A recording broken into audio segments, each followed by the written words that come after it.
Good evening सभी साथियों को। आज के इस वीडियो में हम बात करने वाले हैं भारतीय संविधान की उद्देशिका के बारे में। या बात करें तो प्रस्तावना जिसको बोला जाता है। और अगर हम उत्तराखंड एलटी के यूनिट 1 की बात करें तो उसमें आपको साफ साफ ये दिख रहा होगा टॉपिक इंडियन कॉन्स्टिट्यूशन करके दिया होगा, प्रीएम्बल ऑफ इंडियन कॉन्स्टिट्यूशन। तो प्रीएम्बल ऑफ इंडियन कॉन्स्टिट्यूशन हमें दिया हुआ है टॉपिक, तो आज इसके बारे में बात करेंगे। वीडियो के अंत तक बने रहिएगा। और आज इस वीडियो के अंत में एक ऐसी घोषणा करने जा रहे हैं जिसको सुन के आप जो है सचमुच बहुत खुश हो जाएंगे। ठीक है, तो वीडियो के अंत तक आप बने रहिएगा।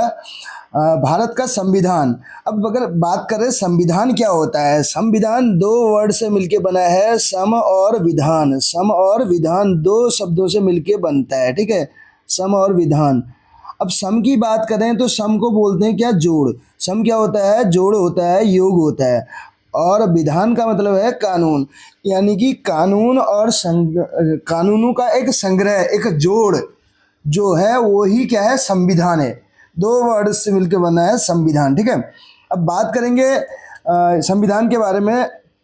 तो हम संविधान की प्रस्तावना के बारे में, हम भारत के लोग भारत को एक संपूर्ण प्रभुत्व संपन्न समाजवादी पंथ निरपेक्ष लोकतंत्रात्मक गणराज्य बनाने के लिए तथा उसके समस्त नागरिकों को सामाजिक आर्थिक और राजनीतिक न्याय, विचार अभिव्यक्ति विश्वास धर्म और उपासना की स्वतंत्रता, प्रतिष्ठा और अवसर की समता प्राप्त कराने के लिए तथा उन सब में व्यक्ति की गरिमा और राष्ट्र की एकता और अखंडता सुनिश्चित करने वाली बंधुता बढ़ाने के लिए दृढ़ संकल्प होकर अपनी इस संविधान सभा में आज तारीख 26 नवंबर 1949 ईस्वी मिति मार्गशीर्ष शुक्ला सप्तमी संवत 2006 विक्रमी को एतद द्वारा इस संविधान को अंगीकृत, अधिनियमित और आत्मार्पित करते हैं।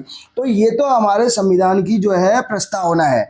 अब बात करेंगे इससे रिलेटेड जो क्वेश्चंस हैं, मल्टीपल चॉइस क्वेश्चन, उनको डिस्कस करेंगे। और उम्मीद करता हूँ वीडियो के अंत तक आप जो है प्रस्तावना के बारे में अगर कोई भी क्वेश्चन पूछा जाता है उत्तराखंड एलटी के एग्जाम में तो उसका आप इजीली आंसर दे पाएंगे। देखिए, इसमें पहले नंबर का जो क्वेश्चन हमारे पास है उसकी बात करें तो संविधान की प्रस्तावना, भारतीय संविधान की प्रस्तावना में भारत को कहा गया है, क्या कहा गया है भारत की संविधान की प्रस्तावना में भारत को।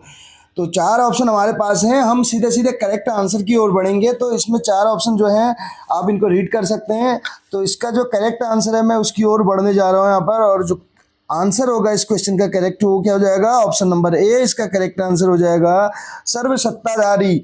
हम भारत के लोग भारत को संपूर्ण प्रभुत्व संपन्न, प्रभुत्व संपन्न का मतलब है प्रभुत्व यानी कि सत्ताधारी से मतलब है, सर्वसत्ताधारी संपूर्ण प्रभुत्व संपन्न समाजवादी धर्मनिरपेक्ष लोकतांत्रिक गणराज्य जो है, ए ऑप्शन इसका करेक्ट हो जाएगा। बढ़ेंगे नेक्स्ट क्वेश्चन की ओर। भारत एक धर्मनिरपेक्ष राज्य है, धर्मनिरपेक्ष राज्य है, इसका मतलब है कि भारत राज्य। तो क्या है धर्मनिरपेक्ष का मतलब क्या है, ये पूछा जा रहा है। तो चार ऑप्शन है और करेक्ट आंसर की ओर बढ़ेंगे हम। जो करेक्ट आंसर होगा कि भारतीय राज्य किसी निश्चित धर्म का समर्थन नहीं करता, किसी धर्म विशेष का समर्थन नहीं करता, यानी कि सारे धर्म जितने भी हैं वो उसके लिए समान है, कहने का मतलब है। ऑप्शन नंबर सी इसका करेक्ट आंसर हो जाएगा। नेक्स्ट क्वेश्चन की ओर बढ़े। अगला क्वेश्चन है, भारत के संविधान की प्रस्तावना में समाजवादी और धर्मनिरपेक्ष शब्दों को किस संशोधन द्वारा जोड़ा गया है। संशोधन जो है, संशोधन ऐसे लिखा जाता है, ठीक है, ये थोड़ा सा वर्तनी से संबंधित मिस्टेक है। संशोधन ऐसे लिखा जाता है, सलजम वाला सो आता है, ठीक। तो संशोधन, संशोधन का मतलब है परिवर्तन, अमेंडमेंट, जिसको चेंज बोला जाता है, ठीक है। इसमें ऑप्शन हमारे पास चार हैं और जो समाजवादी और धर्मनिरपेक्ष शब्द जोड़े गए हैं वो 42वें संविधान संशोधन 1976 के द्वारा जोड़े गए हैं। ऑप्शन नंबर 20 का करेक्ट आंसर हो जाएगा। बढ़ेंगे नेक्स्ट क्वेश्चन की ओर। गणतंत्र होता है, गणतंत्र क्या होता है ये पूछा जा रहा है। केवल एक लोकतांत्रिक राज्य, संसदीय पद्धति द्वारा शासन वाला राज्य, अध्यक्षीय पद्धति वाला शासन वाला राज्य, राज्य जहाँ पर अध्यक्ष वंशानुगत रूप से न हो। तो ऑप्शन नंबर डी करेक्ट हो जाएगा। ये देखो इसमें केवल ऑप्शन आ रहा है तो केवल निगेटिविटी की ओर इशारा करता है, ठीक है। अगर बात करें डी ऑप्शन, राज्य जहाँ पे अध्यक्ष जो है वंशानुगत न हो, वंशानुगत ना होकर क्या होगा, जनता से चुना जाएगा, कहने का मतलब है, ठीक है। तो ऑप्शन नंबर डी इसका करेक्ट आंसर होगा। क्वेश्चन नंबर 5 आपके सामने है, आप देख सकते हैं।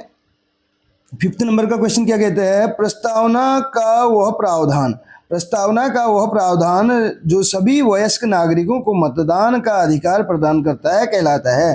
तो क्या कहलाता है वो? गणतंत्र कहलाता है, प्रजातंत्र कहलाता है, समाजवाद या पंथ निरपेक्षता। 4 ऑप्शन है और तो प्रजातंत्र कहलाता है। प्रजा का मतलब है जनता से, ठीक है, तो प्रजातंत्र। वैसे तो आप देखेंगे गण लोक प्रजा तीनों का मतलब आपको जनता से ही, लोक का मतलब लोग से है, ठीक है, जनता से है कहीं ना कहीं, लेकिन यहाँ पे जो इस क्वेश्चन का करेक्ट आंसर होगा वो प्रजातंत्र होगा, ठीक है। नेक्स्ट क्वेश्चन की ओर बढ़ेंगे। क्वेश्चन नंबर 6 क्या कहता है? भारतीय संविधान की उद्देशिका यानी कि प्रेम्बल ऑफ इंडियन कॉन्स्टिट्यूशन में परिवर्तन किस संशोधन अधिनियम में किए गए थे? जो परिवर्तन है वो किस संशोधन अधिनियम में किए गए थे, ये पूछा जा रहा है। ऑप्शन हमारे पास 4 हैं और जो करेक्ट आंसर होगा इस क्वेश्चन का वो क्या हो जाएगा? 42वां संविधान संशोधन 1976, बी ऑप्शन करेक्ट हो जाएगा। क्वेश्चन नंबर 7 की ओर बढ़ेंगे। 7 नंबर का क्वेश्चन है, किस वर्ष भारत एक संपूर्ण यानी कि प्रभुत्व संपन्न प्रजातांत्रिक गणराज्य बना?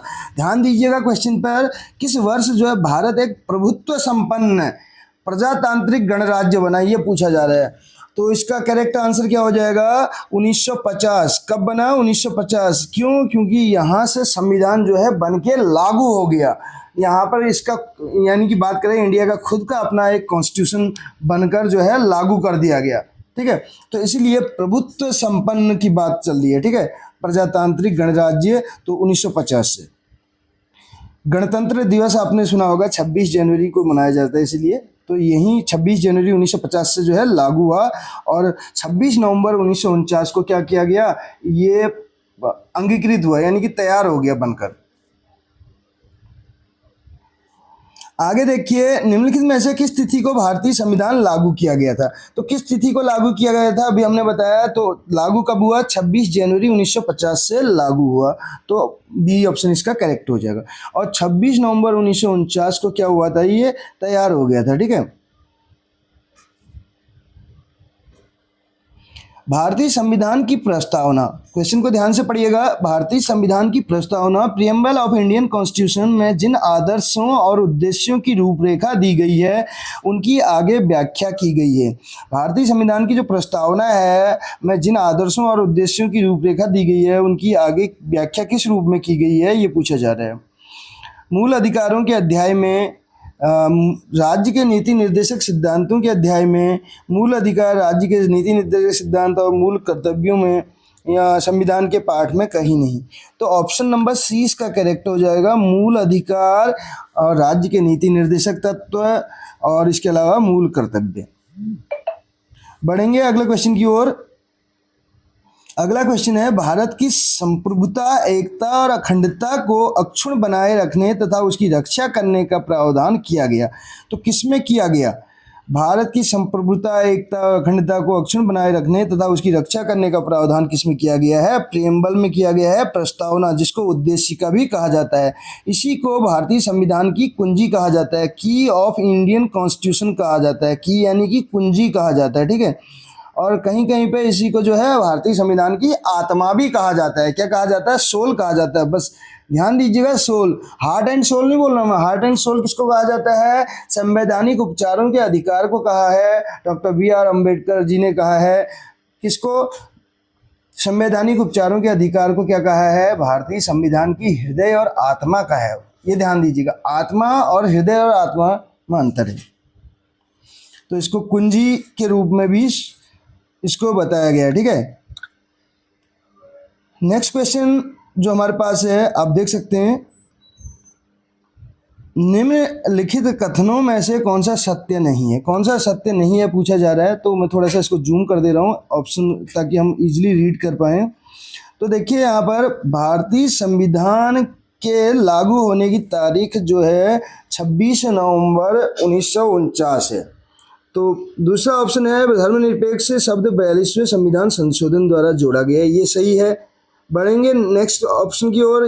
नेक्स्ट ऑप्शन हमारे पास जो है आप देखिए, 42वां संविधान संशोधन 1976 में किया गया, ये भी सही है। भारतीय संविधान में सामाजिक, आर्थिक और राजनीतिक न्याय रूसी क्रांति से लिया गया है, ये भी एकदम करेक्ट है। तो कौन सा असत्य है पूछा जा रहा है, यानी कि सत्य नहीं है पूछा जा रहा है। तो जो भारतीय संविधान के लागू होने की तारीख है वो 26 नवंबर ना होकर 26 जनवरी 1950 है। कब है? 1950 है। ठीक है, ये ध्यान दीजिएगा। नेक्स्ट क्वेश्चन की ओर बढ़ेंगे। अगला क्वेश्चन है, भारतीय संविधान की प्रस्तावना को अपनाया गया था। तो भारतीय संविधान की प्रस्तावना को कब अपनाया गया था? 4 ऑप्शन है, तो इसमें हमें करेक्ट आंसर बताना है। तो अपनाया गया था पूछा जा रहा है। ठीक है, लागू करना और अपनाना अलग अलग चीज़ है। तो 26 नवंबर 1949 इसका करेक्ट आंसर हो जाएगा। बी ऑप्शन करेक्ट हो जाएगा। नेक्स्ट क्वेश्चन की ओर बढ़ेंगे।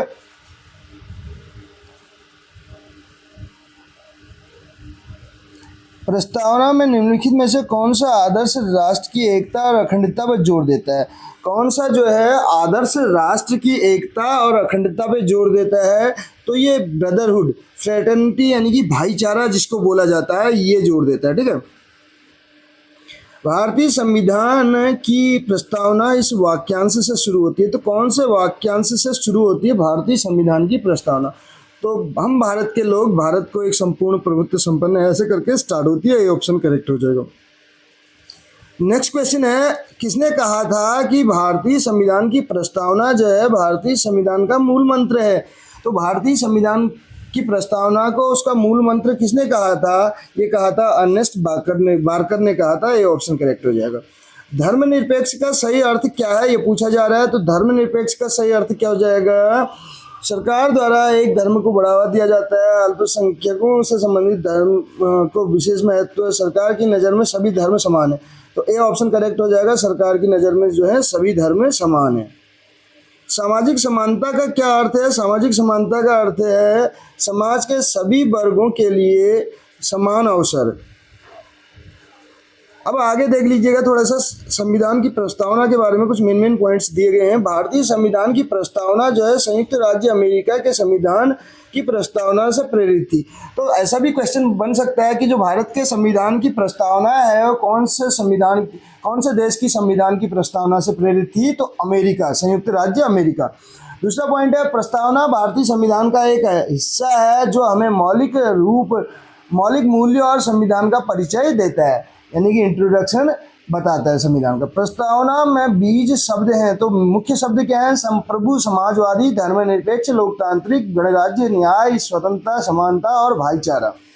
इसके अलावा बात की जाए तो प्रस्तावना के पीछे आदर्शों की नींव जवाहरलाल नेहरू के उद्देश्य संकल्प द्वारा रखी गई थी। तो जवाहरलाल नेहरू जी का जो उद्देश्य संकल्प था उसके द्वारा रखी गई थी, जिससे संविधान सभा ने 22 जनवरी 1947 को अपनाया था। तो उद्देश्य संकल्प को कब अपनाया था? तो ये अपनाया था 22 जनवरी 1947 को। उद्देश्य प्रस्ताव भी जिसको बोला जाता है। ठीक है, इसमें अगर बात करें कुछ एडिशनल इन्फॉर्मेशन यहाँ पे दी गई है। संयुक्त राज्य अमेरिका के संविधान से ली गई अन्य जो विशेषताएं हैं, राष्ट्रपति का महाभियोग, राष्ट्रपति तथा उपराष्ट्रपति के कार्य, सर्वोच्च न्यायालय तथा उच्च न्यायालय के न्यायाधीशों की पदच्युति, मौलिक अधिकार, न्यायिक समीक्षा और न्यायपालिका की स्वतंत्रता, ये पॉइंट लिए गए हैं। प्रस्तावना के लिए अगला पॉइंट क्या है? देखिए, प्रस्तावना एक प्रारंभिक वक्तव्य है जो संविधान के लक्ष्यों और उद्देश्यों को स्पष्ट है। ठीक है, इसके अनुसार भारतीय संविधान की प्रस्तावना भारतीय संविधान के मूल तत्वों में निहित है। प्रस्तावना यानी कि संक्षेप में संविधान के उद्देश्यों को 2 तरीकों से समझाती है, स्पष्ट करती है। पहला शासन की संरचना के बारे में और दूसरा स्वतंत्र भारत यानी कि हासिल ग्रहण किए जाने वाले आदर्शों के बारे में। यही कारण है कि प्रस्तावना को भारतीय संविधान की आत्मा या कुंजी माना गया है।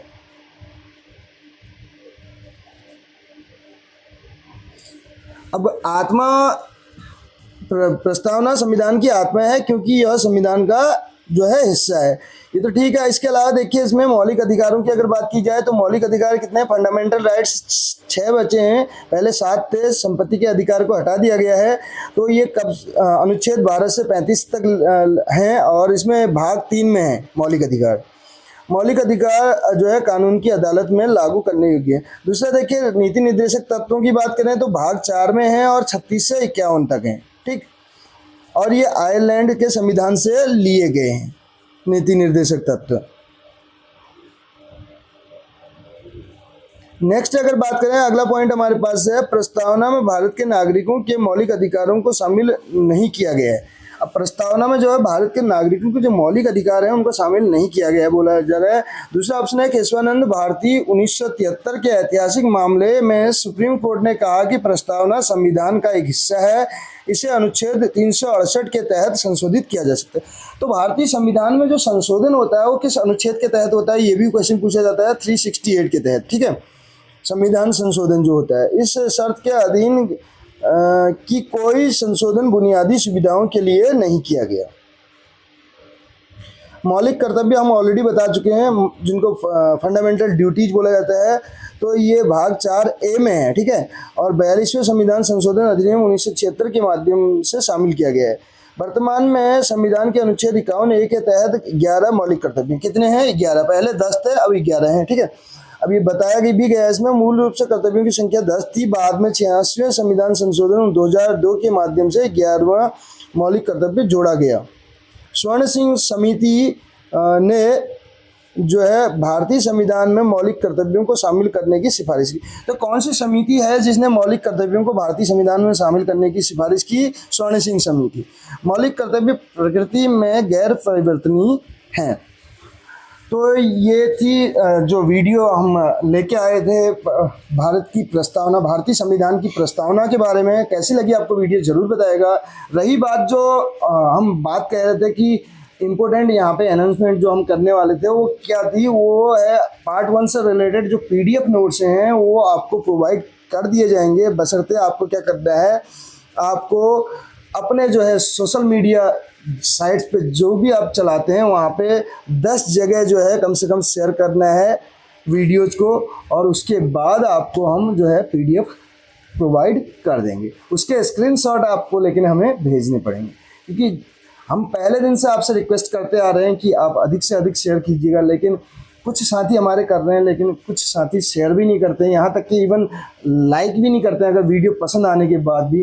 तो ये थोड़ा सा सोचने लायक विषय हमारे लिए भी, क्योंकि हम कोशिश कर रहे हैं यहाँ पे। आपको पता है मैं पहले दिन से ही कह रहा हूँ, सारी चीज़ें यहाँ पे फ्री ऑफ कॉस्ट हैं और बहुत मेहनत लगती है एक टॉपिक को बनाने में और ऊपर से उस पर वीडियो रिकॉर्ड करके अपलोड करने में।